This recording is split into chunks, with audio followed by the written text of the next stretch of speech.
Diversion flop అయిందట. బాబు script బోల్తా పడ్డదట.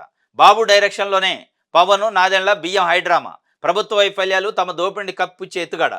అసత్య ఆరోపణలతో ఏమార్చి మభ్యపెట్టే కుతంత్రం. కూటమి ఎమ్మెల్యేల ఆధ్వర్యంలోనే బియ్యం స్మగ్లింగ్ మాఫియా. ఆ దోపిడీని అడ్డుకోలేక పోర్టు వద్ద రాజకీయ డ్రామాలు. స్మగ్లింగ్ జరిగితే ప్రశ్నించాల్సింది మంత్రి నాదెండ్లనే, నిలదీయాల్సింది సీఎం చంద్రబాబునే. వైఎస్ఆర్సీపీ నేతలపై దుష్ప్రచారంతో Pawan drama. Kakinada deep water port వేరు, ఎంకరేజ్ పోర్టు వేరు. ప్రభుత్వ ఆధ్వర్యంలోని ఎంకరేజ్ పోర్టు నుంచే బియ్యం ఎగుమతి. మరి స్మగ్లింగ్ జరిగితే బాధ్యత ప్రభుత్వాందే కదా. పవన్ నిలదీయాల్సింది సీఎం చంద్రబాబునే. కాకినాడ డీప్ వాటర్ పోర్టుపై పవన్, నాదెండ్ల నిరాధార ఆరోపణలు. డీప్ వాటర్ పోర్టు యాజమాన్యం మార్పిడి, ప్రైవేట్ వ్యవహారం. దాంతో వైఎస్ఆర్సీపీ ప్రభుత్వానికి సంబంధం ఏంటి? లాభాల్లో ఉన్న కాకినాడ పోర్టును గతంలో ప్రైవేట్ పరం చేసింది ఎవరు? చంద్రబాబే కదా. ఇప్పుడు కూడా 3 పోర్టులను తన బినామీలకు అప్పగించేందుకు పన్నాగం. అసలు ఆ షిప్పులో ఉన్నది రేషన్ బియ్యం అని ఎవరు నిర్ధారించారు? బియ్యం శాంపిల్స్ను అసలు పరీక్షించలేదన్న కలెక్టరు. మరి పవన్, నాదెండ్ల రాద్ధాంతం దేనికో అంటే వాళ్ళకి ఎజెండా ఉంది. వాళ్ళకి ఒక ఎజెండా ఉంది. 5 నెలలైంది ప్రభుత్వం వచ్చి.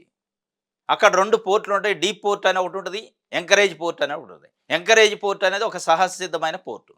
దాని నుంచే బియ్యం ఎగుమతులు కానీ, దిగుమతులు కానీ, లేదా స్మగ్లింగ్ కానీ ఏది జరిగినా అక్కడ జరుగుతాయట. అది ప్యూర్గా ఏపీ రాష్ట్ర ప్రభుత్వ ఆధీనంలో ఉంటుంది. ఈ డీప్ పోర్ట్ అంటే కొంత ప్రైవేటు, కొంత భాగస్వామ్యం అది ఉంటుంది అనుకోండి. అసలు డీప్ పోర్ట్కి బియ్యం స్మగ్లింగ్కి సంబంధం లేదు. పవన్ కళ్యాణ్ గారు డీప్ పోర్ట్ కాడికి పోయి నన్ను రానిట్లేదు అంటాడు. ఎంకరేజ్ పోర్టు మీ ఆధ్వర్యంలో ఉంది, మీ ప్రభుత్వ ఆధ్వర్యంలో. ఎందుకు మీరు నిలువరించలేకపోతున్నారు? 5 నెలల నుంచి వైఎస్ఆర్సీపీకి సంబంధించిన నాయకులపైన మీరు ఆరోపణలు ఎందుకు చేస్తున్నారు? తెలుగుదేశం పార్టీ, కూటమి ప్రభుత్వానికి సంబంధించిన పెద్దలు దీని వెనక ఉండి స్మగ్లింగ్ నడిపిస్తుంటే వాళ్ళని కారణాలు చేయాల్సింది పోయి, వాళ్ళని విమర్శించాల్సింది పోయి పవన్ కళ్యాణ్ పోయిండాడికి. ఇక మరి నిన్న 2 గంటల పాటు క్లాస్ బీకిండా చంద్రబాబు నాయుడు గారు. ఏం తెలియదు, మనోళ్ళైనా పోయేది, నువ్వు ఆడికి ఎందుకు పోయినవు రా నాయన? నీకు కనీసం తలా తోక తెలియకుండా గబగబా పోతే అంత పబ్లిసిటీ అయ్యి ఇప్పుడు ఏం చేయాలని చర్చించినట్టుంది నాకు తెలిసి. ఇక దానికి మసిపూసి మారేడుకాయ చేసి ఏ మాఫియాని వదిలిపెట్టం, ఒక్కోటి సంగతి దొత్తాం, తాట తీస్తాం, బెల్ట్ తీస్తాం. బెల్ట్ తీసేయాలి, తాట తీసేయాలి, ఉడిదే ఇదంతా ఉడిదే.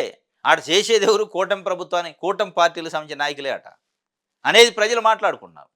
ఇది ఎక్కడ చోద్యం రా నాయన అని అక్కడ చుట్టుపక్కల ప్రత్యక్షంగా చూసే ప్రజలు ఉంటారు కదా, వాళ్ళు అనుకుంటున్నారు. ఇది ఎక్కడ కథ? ఎక్కడ వైఎస్ఆర్సీపీ, ఎక్కడ తెలుగుదేశం? ఇప్పుడు అధికారం ఉంది, ఎవరిని అంటున్నారు వీళ్ళు? ఇప్పుడు ఏమో దొంగ దొంగ దొంగ అన్నట్టుంది కథ.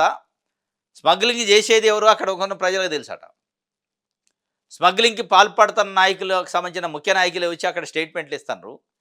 అది ఒక రకంగా మరి పవన్ కళ్యాణ్ గారు అవగాహన లేకపోయిందా, లేదా తెలిసిపోయిందా, డ్రామా ఆడిండా తెలియదు, కానీ మొత్తానికైతే అది నడిచింది. దానిపైనే నిన్న సుదీర్ఘంగా చర్చించారట అని బయటికి చెప్తున్నారు. మరి లోపల ఏం చర్చించారు కానీ బాబు స్క్రిప్ట్ మొత్తం బోల్తా పడ్డదట. ఆ బోల్తా ఒక దాంట్లో కాదు, కల్తీ నెయ్యిలో బోల్తా పడ్డది, కరెంటు ఛార్జీలు పెంచుల్లో బోల్తా పడ్డది, అప్పులు, రాష్ట్రానికి ఉన్న అప్పుల విషయంలో బోల్తా పడ్డది, సోలార్ విద్యుత్ కొనుగోలులో బోల్తా పడ్డది. ఇట్లా ఒక్కొక్క దాంట్లో కూడా వాళ్ళు ఒక రకమైన ఎజెండాతోని స్క్రిప్ట్ని రిలీజ్ చేస్తూ ఉంటారు. అది రివర్స్ కొడుతుంది. మరి ఇప్పటికైనా అర్థమవుతుందా లేదా? రివర్స్ కొడుతుంది. కాబట్టి మీరు ప్యూర్లీ ఈ రాజకీయాలు కాకుండా పరిపాలన మీద ధ్యాస పెట్టండి. పరిపాలన మీద ధ్యాస పెట్టి ప్రజలకు సేవ చేస్తే ఏదైనా లాభం ఉంటుంది కదా తప్ప ఈ డైవర్షన్లు వీటితోని పెద్దగా లాభం ఉండదు.